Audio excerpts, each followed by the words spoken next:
What's up, y'all? This is Aaron Gordon here, and we're back here with the Aaron Gordon Podcast. I have my special guest, David Mason, here. What's good, man? What's going on? What's going on, EG? Not much, man. Just chilling, man. So, obviously, for the people that don't know you, just tell us a little bit about yourself. Obviously, you're from Detroit. What was that like just growing up, in Detroit? Yeah. So I was born in Detroit, and then I grew up a little bit more on like the outskirts of the city, and then I ended up moving out to school in Canton, Michigan. So it was like more of like the metropolitan suburban area around there, and it was a lot of fun. I mean, in terms of like my background, really like I got a lot of more of my musical influence from the city. My mom, she was in the Michigan Opera Theater when I was younger and taught at DPS Detroit Public Schools. So I was always like in the city for like her take a child to work day. So I would always see her like teaching and stuff like that and get to be around everybody there. And then on top of that, I was always around the city for just like Lions games or just anything in that nature. The auto show, just all kinds of cool stuff like that. So yeah. So obviously it was a lot of fun. It's a melting pot of people. Yeah, so obviously everyone has their stigma of Detroit. How is it really in Detroit? What's the lifestyle like over there? You know what I'm saying? Because, when people look at Detroit, especially if you're in the Midwest, people are like, it's, this way or that way or, but how is it really like, especially when you're growing up there? Well, I mean, like, like depends on where you're at, you know what I'm saying? Like, but I mean, when 2008 hit, I'm saying we saw a lot of jobs leave the city. Mm-hmm. So you saw like a lot of families leave up and up. The downtown area is a lot more vibrant than ever. They got a lot of new restaurants down there. They just moved the Pistons back into the city, which I think is huge. Because, I mean, a lot of people don't know they used to be out in Auburn Hills, but now they actually moved them back into the city in the Little Caesars Arena, which was huge for us. So we got them back, and it's very, very vibrant. And then they started with the downtown area, and now they're moving out to the neighborhoods. So they're starting to reconstruct a lot of the neighborhoods now. So hopefully in the next 20, 25 years, it can definitely be on the up and up. When did they move when they moved back downtown? I remember when they did that. It was right near when Blake Griffin got there, right? Yeah. So it was about a good three years ago. Really. Have you been to any Detroit games out there? So it's still about relatively new. You've been to any Detroit games out there? I actually haven't had a chance to because I've been in school. You know what I'm saying? Yeah. I was out in Indiana when they did it. Yeah. So I didn't get a chance to catch any games, but I got to see Little Caesars Arena actually just a couple weeks ago, just driving by it and just got a chance to just see it and just look around, and it looks awesome. So yeah, what is the COVID situation like out there, man? It's probably crazy. Oh man, yeah, it's definitely crazy right now. The numbers are starting to go back up. You know what I'm saying? My family had their little spell, but we all got through it strong. So, we all got cleared recently to just start being able to go out back in the public again. So we're all blessed that we're doing okay and our family's doing good. But it's definitely out and around. So everybody's got to definitely mask up. So, yeah. Yeah, for sure. And what's so crazy? Like, it's crazy because, in Valpo, like everyone obviously, like everyone has that rule. But now, like, they're implementing, like, everyone has to get tested when you come back on campus. And you have to be quarantined once you get to campus after you've been tested. Like, this stuff is crazy, but, I never really thought it was ever really going to get this bad, especially over the summer, but it's here now. And obviously people thought it was going to get worse, but I didn't know how much worse it was going to get. Yeah. Same here, bro. I was like, man, there's no way it's going to spread throughout the whole country that fast. And then next thing you know, I was hearing about people having it. And I'm like, man, I'm a clean freak. There's no way I'm going to get it or whatever. And then I ended up getting it. And I was like, bro, what? What's going on? Like, this is insane. So, like, it was. Here's the craziest part about it. Like, I think, like, with the virus, like, it really, like, even if you are a clean freak and you do everything right, there's still a really high chance that you're going to get it. Like, you're going to almost get it just naturally. Like, it's almost crazy. Like, if you go anywhere outside your house, and what's so crazy is the most dangerous place may be inside your house if someone from outside comes in. And they may not even know that they're passing it to you. Yeah. Yeah, I'm about to say, I don't know if I can speak on it, but yeah. Yeah, Yeah. It's too familiar, bro. I know, man. This stuff is crazy. But let's talk about how you got into football, because obviously you're a collegiate football player, which I mean you're at the top of the top in terms of the level of football. How'd you get into it? Like, what was it? Was it a certain day, or was it just your friends? Like, how'd you just get into the sport of football? Man, so actually, so it kind of all goes back to my granddad on my dad's side. Really, he Mhm. had played football at Kettering, and then growing up, my dad was the oldest of seven, and he has two brothers, and they all played football. My dad played at Wayne State University. My uncle Vern had a stint as well, and he played semi-pro football. And then my uncle William, he actually like probably the best of all of them. But he ended up having like some grade situations and stuff like that. Ended up having to go to Langston University, HBCU, down in um, in Oklahoma. But he was an awesome running back. He had a nice stint in semi-pro. And then I got so many cousins on my dad's side. I don't even know them all. But if you're a boy and you're a Mason, you played football. So everybody had Sure. pads when they was younger. So we all have pads and we just all played football. And the game's been around for so long in my family. We just all played and we all gravitated to it. So that's kind of how I got into it. It's funny because like it's just like whenever you talk about with families and traditions, like you don't necessarily know how long like these traditions are going to go, like because obviously my dad played basketball and Yeah. all three of my brothers play basketball. With the two of my brothers and all three of us, we all play basketball, and probably all of our kids are going to play basketball, and probably all their kids are going to play basketball. I think it's crazy how like over the course of time, just the tradition of sport, it really stays really strong in the family. And it's crazy because there's a lot of people who, become teachers or become firefighters, but there's something about like a sport that really sticks with the family. Like it's just maybe just one or two sports and it just sticks with the family. I think like that type of stuff is really Yeah. unique. Like what do you think that effect has had on like your family, especially on the men's side? I definitely feel like it gave us like more of like a structure and also like an outlet too. Cause like with my dad's side of the family being from like the east side of Detroit, there was a lot of different things that they could have gotten into that could have been negative. So they really used it as a way to like have a positive outlet and keep them out of trouble and stay grounded. And it ended up getting all three of my dad, my uncle, and both of my uncles into college. You know what I'm saying? So they all use that as a stepping stone. And then me and my cousins, even though I think yeah, I am the only cousin so far that is in college football. I got a young cousin that's about to be. He gonna be nice. He's gonna be nice for sure. But it definitely. He's gonna for sure do better than me, and I hope he does. But yeah, For so sure, for sure. But so far, I'm the only cousin that's played in college. But all of us used it to get to like the highest level of education that we could, and that's just what we all used it for. And it was just like a positive outlet. We were so competitive. So I guess he just kind of like had like that friendly, sometimes not to the who was the best cousin, but really just that structure for the men and like just a way of like discipline and keeping our heads on straight. That's definitely what it did for my family. For sure, for sure. I think it's done this, the same for my family. I think it's kind of weird because like with my family, it's kind of given everyone like a structure in terms of like where do they want to go outside of basketball, because I think with my family, I think we've done everything like a traditional route in terms of basketball, but we've all taken it to like different extremes. Like so, like for me, I'm able to do stuff like this. My brother Evan, he's in China. Well, he's going to be in China. He has a huge basketball academy. My dad has a basketball academy here. My brother Eric, he's getting into real estate and other things like that. And I think like for us, it's given us like a way to love what we do, like basketball being our job, but us having to be able to build and grow and branch on out. And I think I'm telling you, like that's the most important thing that I Yeah, feel when it comes to whether it be sports, academics, really just really anything. Like if you're able to do it at a high level, especially from a young age, like you have to do it and just keep pushing it forward.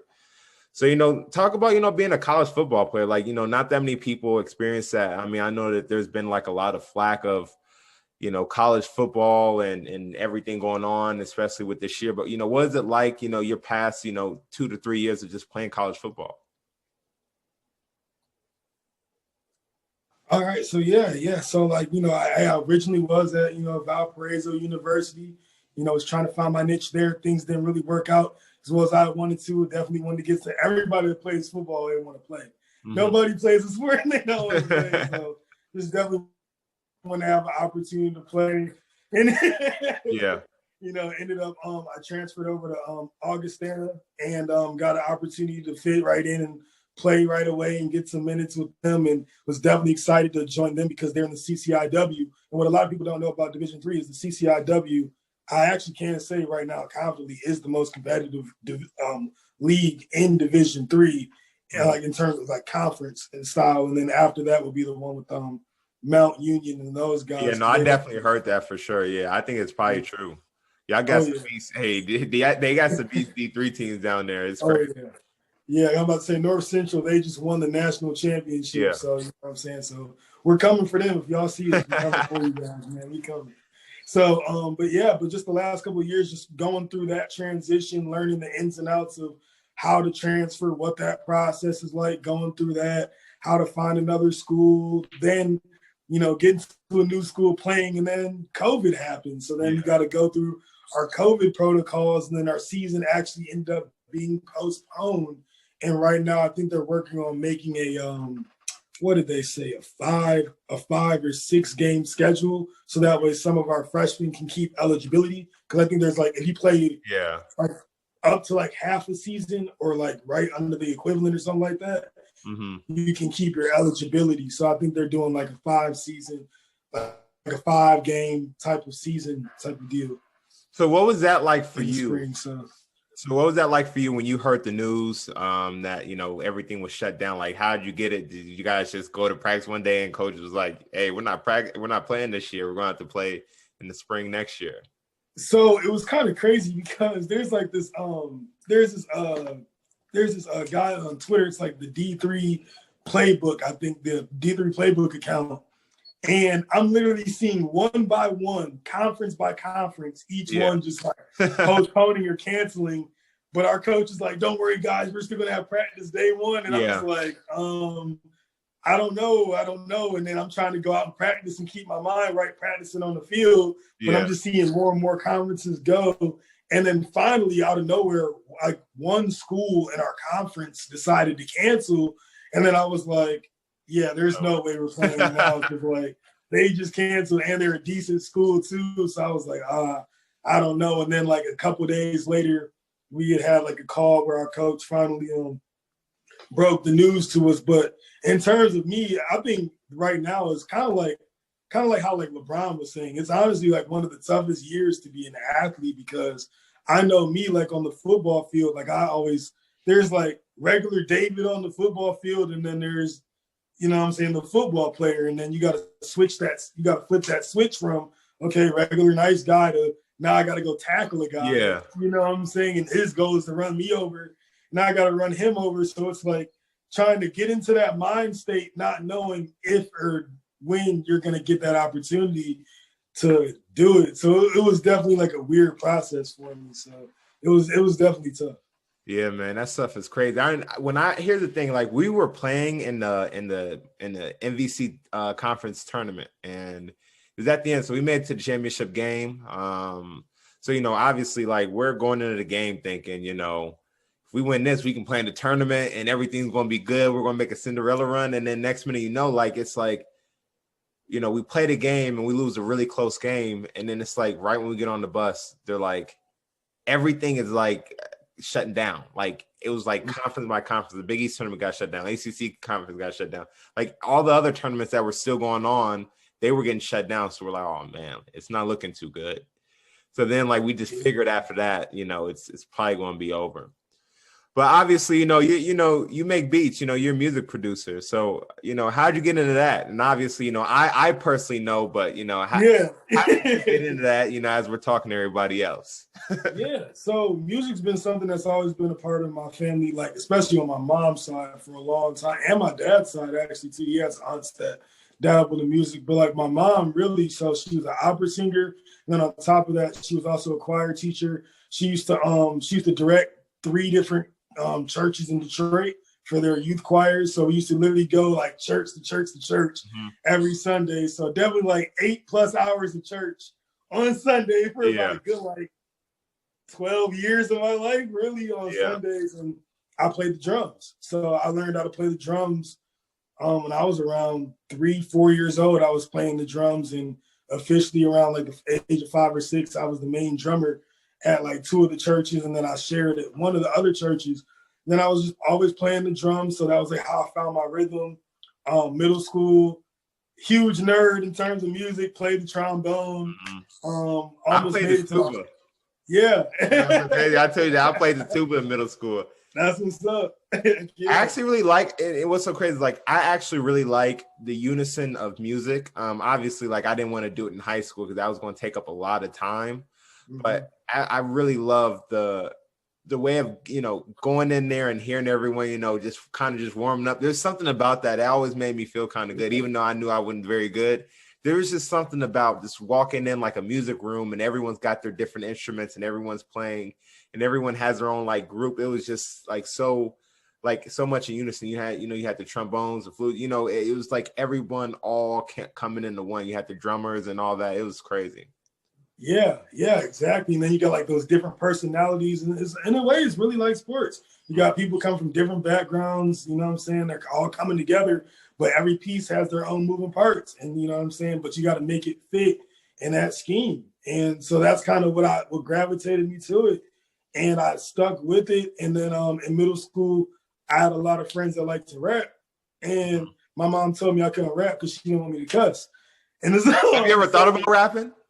Yeah, so like I got in trouble. So I was rapping and my mom heard me cuss and she was like, "Oh no, you're shutting the mics off." It's over. Like, so I literally so I was like, man, so what can I do to like still get in? And I don't know if the kids doing it nowadays in school with pencil tapping. Yeah. So I was the guy that was always pencil tapping and making the beats, and everybody would come around me at lunch while I would be pencil tapping, and then everybody would be rapping.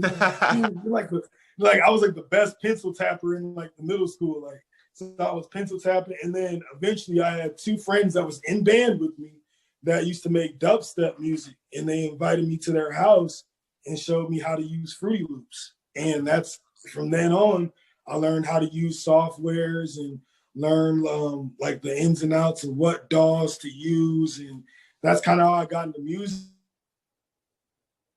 And then I had friends that were still interested in rapping.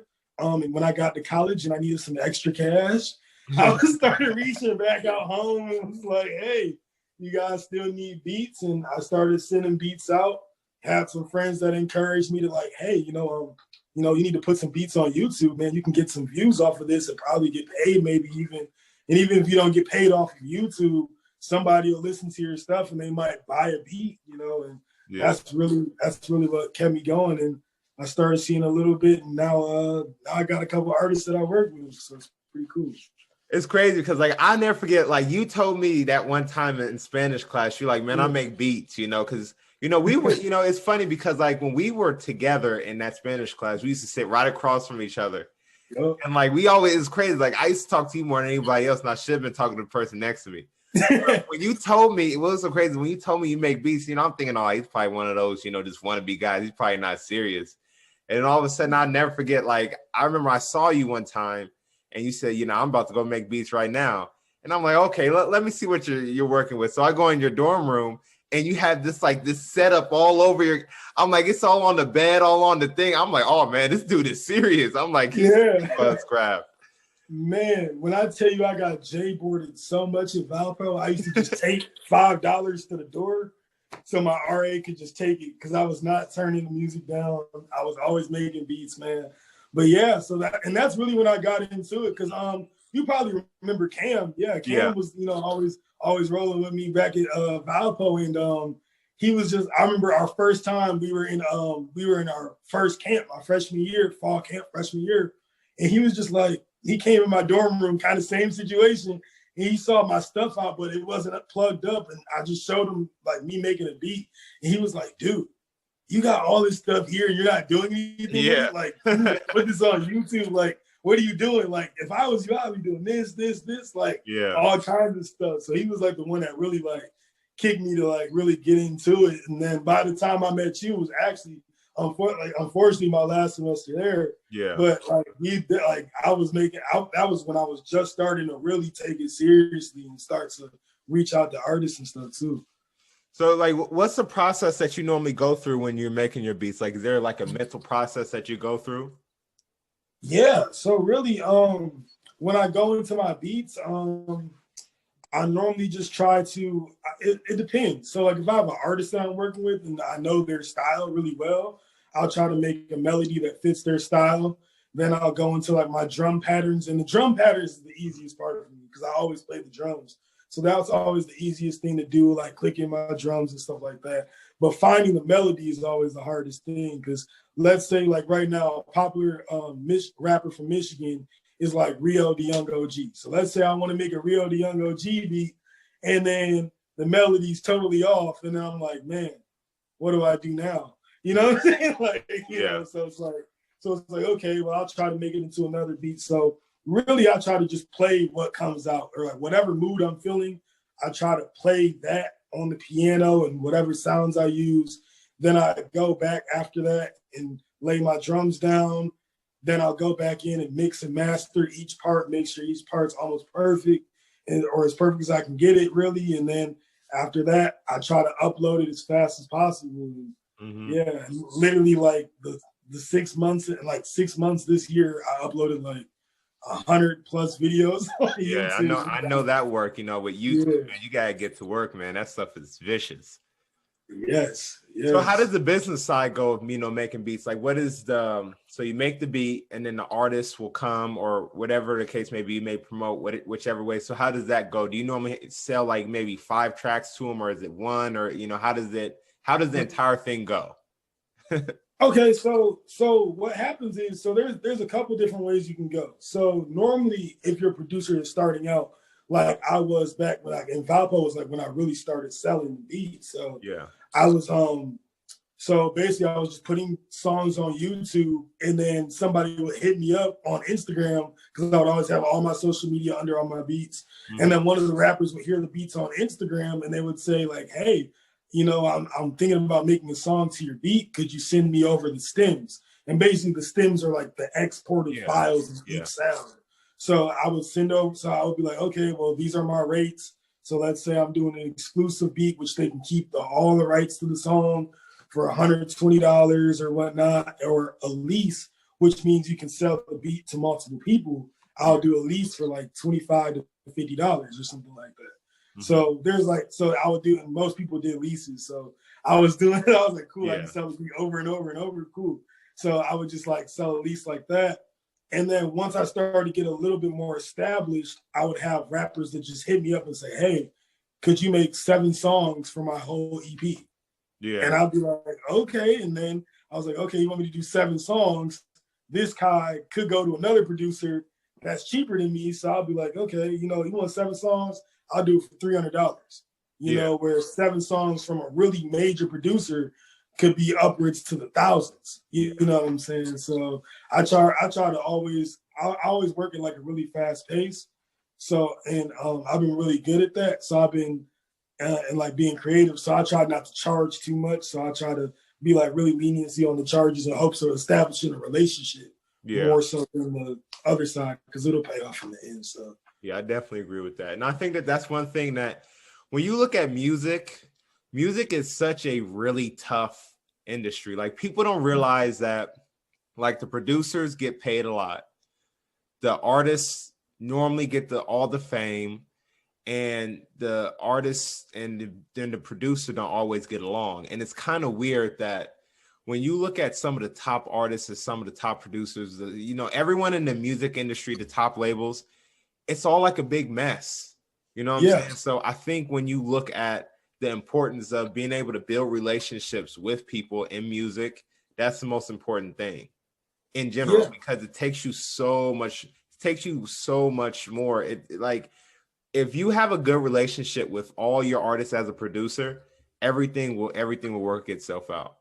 Yeah, definitely, definitely. And the crazy thing is too about like Detroit is like it's so unique in terms of its music because Detroit and really honestly Michigan, because now you see the Flint rappers going crazy too Yeah. now, and they're linking with Detroit rappers, and we kind of have like our own industry. Like for a long time, it was like Atlanta had a buzz, then it was Chicago, then like New York had a buzz, then we Yeah. had California, but then it was just like you haven't really heard nothing of Detroit since like Motown.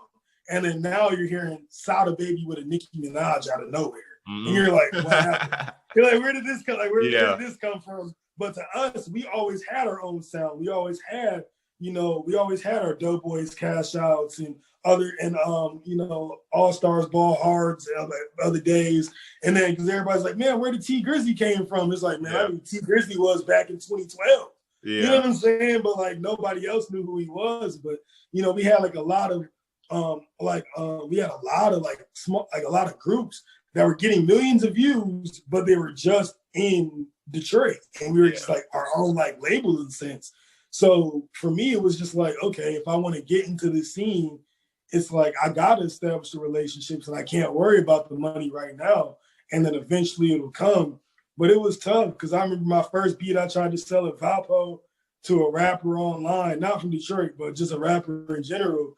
I remember I was like, yeah, man, just send me the money through Cash App and I'll send you the beat. And I was so excited to sell the beat. I sent him the beat through email first and I didn't send the cash and he scammed me out of the beat. And I remember I cried.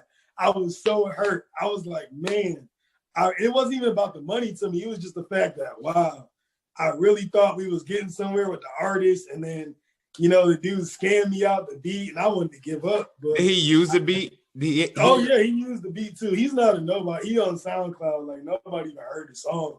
But it was just the fact that I really thought I was getting somewhere. I was like, man, I'm about to sell my first beat. Like this is huge. Like I didn't even think I could sell a beat, And I was like, here we go. And then especially in Indiana too, I had a lot of people in Indiana when they heard my beats and their Detroit type beats, they're like, yo, I don't like this. Like this isn't like what we listen to here, bro. Like that ain't it. Like cut it off. It's over, So it was just like the fact that I could sell one. I was like, man, let's go. Did you feel that was like a make or break, moment for you?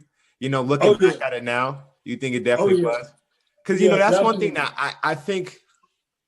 Like in this industry of, podcasting and journalism, like you really can't get scammed. Like obviously you're going to have people. Like one thing with me is like most people outside of just, the people that I know and interview and care about, like most people talk about, journalists bad, but that's really it. You're not going to get scammed.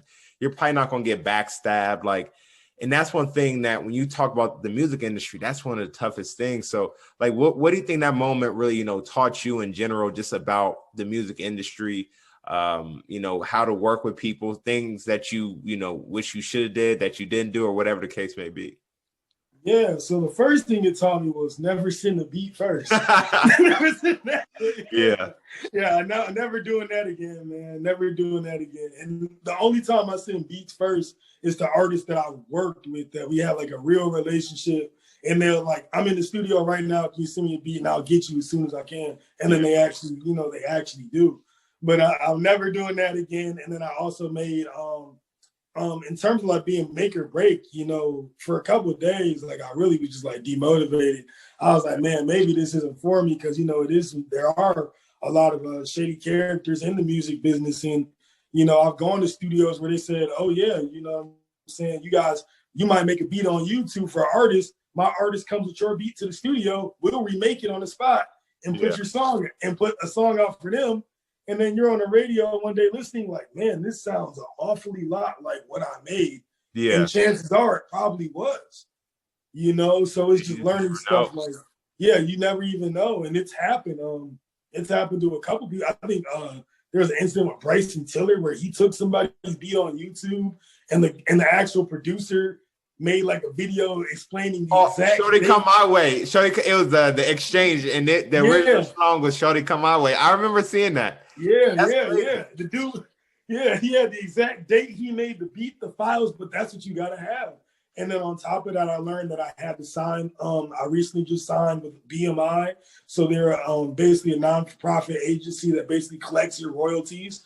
Because in case you had an artist that, you know, shows you love initially and then they don't give you credit when the song comes out, Yeah. they'll make sure that you still get your royalties for you through your sound. So you can upload your sounds that way. Or if someone tries to, you know, everybody knows on YouTube, you can download a video off of YouTube. So someone can easily download one of my beats off YouTube. And if they did, I mean, I feel bad for them. They won't make any money off of it. But, you know, just learning stuff like that really is what helped me feel better about the situation. And now I can look back and laugh at it.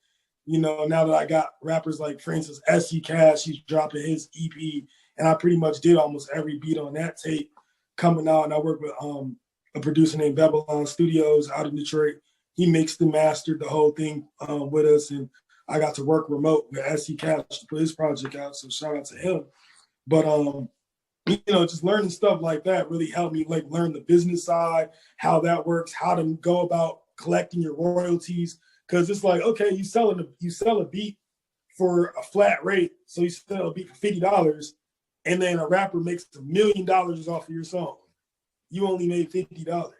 You know what I mean? So it's just like, how do you make the royalties for the plays every time it gets played, or how that works, and what percentage of the song you own? So how do royalties necessarily work if the song doesn't go, you know, viral? Like if the song's not crazy, like how's the royalty doesn't kick in until the song goes really, really berserk then? So no, so you still get royalties for anything. So like for instance, if your song gets played, I don't even know what it would be like, maybe 3 times, and you make a penny, you'll get that penny in the check at the end of the year. You know what I'm saying? So, but that's kind of how it works, you know, really. So it's like an agency and just counts how many spins on, you know, Apple Music, Spotify, Deezer, whatever anybody's using, or whatever platform it's on. It just counts it up for you. And that whatever percentage of the full song you get, they take that times like the rate of the plays, and then that's how much you get. So yeah, dang, that's crazy. It was so crazy is like, I think it's tough to differentiate entertainment and business, because we all have to remember that entertainment is a part of business and business is a part of entertainment. Because when you're playing basketball, one thing that, you know, I think is always really interesting is like when people complain about certain things with basketball, I think people have to remember that basketball, football, music, movies, all that stuff is all entertainment. So like, it's crazy because like, have you seen the Dave Chappelle special? Yeah. The last one, Forgiven. He makes a really good point that, you know, he's saying that he did all this, you know, with the Chappelle show, didn't get paid very much, but he signed the contract.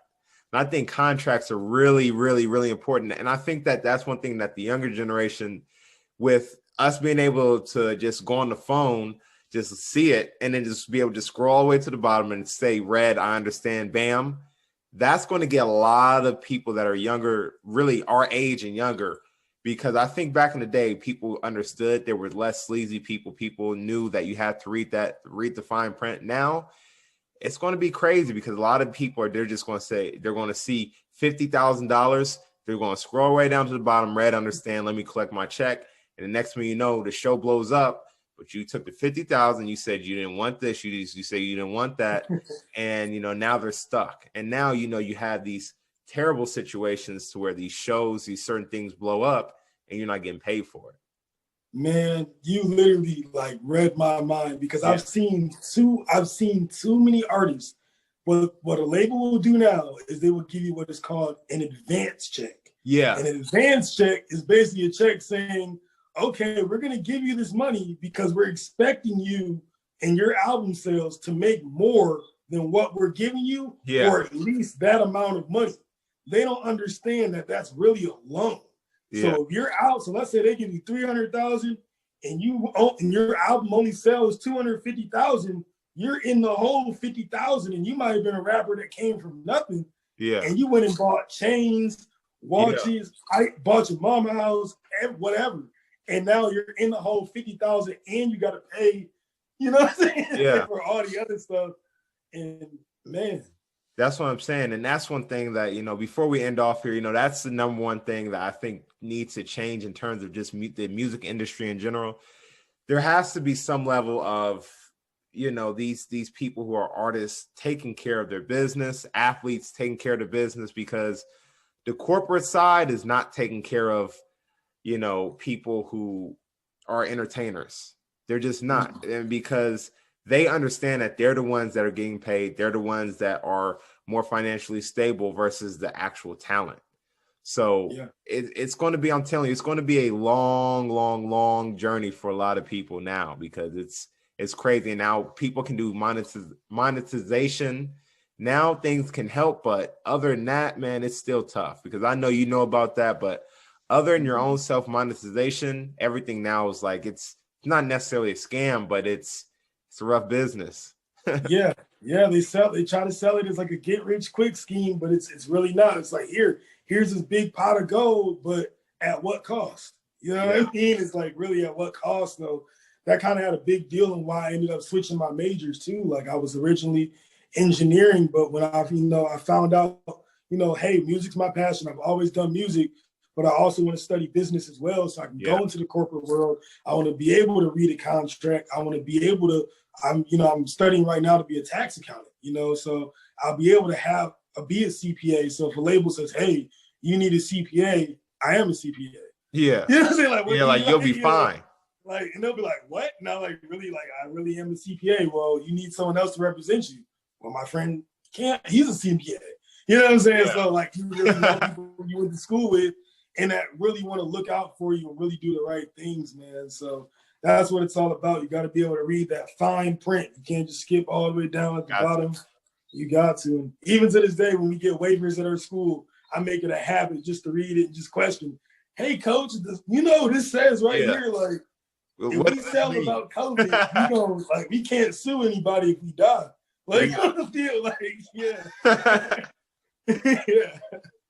All right, man. Hey, everyone, this is DZ. I know everyone, knows him as Mason, but, this is DZ on the track, as you'll see in some of his stuff. I'm going to, put some of his beats on YouTube, and I'll put his YouTube channel on the link down below if you're listening to this on YouTube. Like I said, thank you for coming on the podcast, man. It was special to have you on, man. Thank you. Yeah, thank you, bro, for the opportunity. I'm glad I could help. I appreciate it. And I'll definitely post it on my social media as well, bro. For sure, bro. Thank you. Yeah, anytime, bro. Anytime.